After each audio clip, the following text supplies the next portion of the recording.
Hi students, in previous session we discussed characteristics of the database approach and categories of the database users. Now we discuss advantages of using the database approach. In that first one, controlling the redundancy and providing the persistent storage for program objects, restricting unauthorized access, providing backup and recovery, and enforcing integrity constraints, providing storage structure for efficiency query processing, providing multiple user interfaces, representing complex relationships among data, permitting inferencing and actions using rules. So, totally 9 main advantages available in the database. So, all these 9 approaches were classified into 3 categories. One is storage, next one is security, third one is efficiency. So, all these 9 approaches we classified into 3 categories: storage, security, and efficiency. So, coming to storage. In storage, 2 approaches are available. One is controlling redundancy, another one is persistent storage program objects. Next, objects. So, controlling redundancy. Here, controlling redundancy means you avoid entering of same data multiple times. Means, for example, the student record is stored in the department level and the student record is stored in the hostel level and student record is stored in the organization level. The same student details will be stored in these 3 locations so that there may be a chance of duplicate data. So, we have to avoid this duplicates data. So, why redundancy has to be controlled? Means one is wastage of storage space and the duplication of effort and inconsistent of data. Means inconsistency of data means if any updations are made in the hostel level, that updations should be reflected into the department level as well as organization level. If not updated in the details in these 2 levels, then it is called inconsistency of data. Providing persistent storage for programs. Persistent storage for program means in traditional file system, if you close the program objects permanently deleted and also the values of variables are also lost.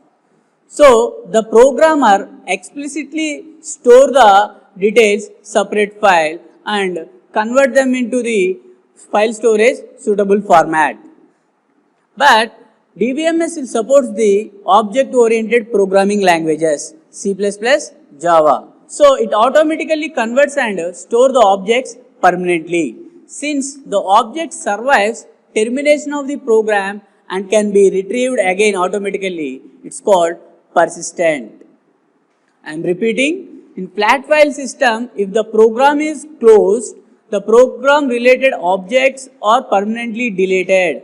But whereas in database management system, it provides it supports the object oriented programming languages Java and C++.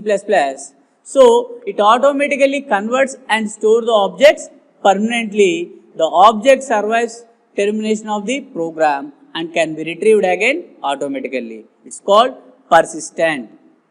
Next one, security. In security, 2 advantages are there. One is backup and recovery.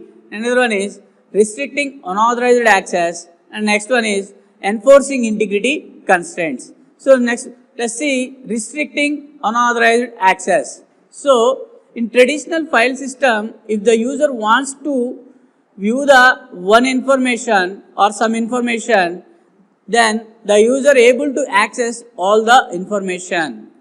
For example, in the table, only one student record has to be retrieved, but he retrieved all the student details in traditional file system. But in DBMS, we have the advantage of restricting unauthorized access. In DBMS, a person is given access to only that information that she has permission to access. This is achieved by creating different database user accounts with different privileges. The DBA will provide the different privileges to the database users. So next one, providing backup and recovery. So the backup and recovery subsystem is responsible for the recovery of the database in case of software or hardware failure. For example, if we are doing any payment activity in online, in that time all of a sudden you are facing any hardware or software issues, your transaction was not completed successfully, but your amount was debited from your account. So at that time the DBMS system will provide the recovery, means whatever the amount debited from your account, that will be recovered to the in your account, that is recovery, and as well as providing the backup facilities. If any data crashes are happened due to the power supply or power crashes, so that we can provide the backup facility to the our data. So next one, enforcing integrity constraints. So enforcing integrity constraint means a DBMS have the capability to define and enforcing the constraints for the data. Okay, constraint means providing or giving some conditions to the whatever we are entering into the database content. For example, every value in the name column can have maximum 50 characters. That is, only 50 characters have to be entered in that particular column. Or age value of student should not be less than 6 years. So if you are trying to give the value less than 6, the column won't take that value. That is means providing the constraint to that column. Or the course ID for each student ID should not be empty. This is called referential integrity. Means each student is associated with the course ID. Definitely a student registered with at least one course. Like this, every course ID has unique value. So no duplicate values. So providing the constraint to the our columns in the table. So all these three are comes under the security. Providing backup and recovery, enforcing integrity constraint, restricting unauthorized access. Okay, these three are comes under security advantages. Next one, efficiency. In efficiency, 4 categories of advantages. One is storage structure and search techniques. Another one is multiple user interface. Third one is complex relationship among data. Finally, inferencing and actions using rules. So coming to storage structure and search techniques. For faster query processing and optimization, DBA creates both indexes, which are tree data structures, and efficient queries for faster execution according to the indexes. For example, consider one real-time example. Take one textbook. Within the textbook, 1200 pages are available. The 1200 pages means 30 chapters are available. So these 30 we have to refer these 30 chapters. These 30 chapters have the index values. Internally, each chapter contains some contents, and these contents also have the index value. So if you want to retrieve the one particular content from the textbook, based upon the index value, you can easily retrieve. So that the database also contains the indexes. So the user can easily retrieve the information and faster execution according to the indexes. So next one, providing multiple user interface. A DBM is designed to handle multiple users at the same time. So for different users, there are different user interfaces.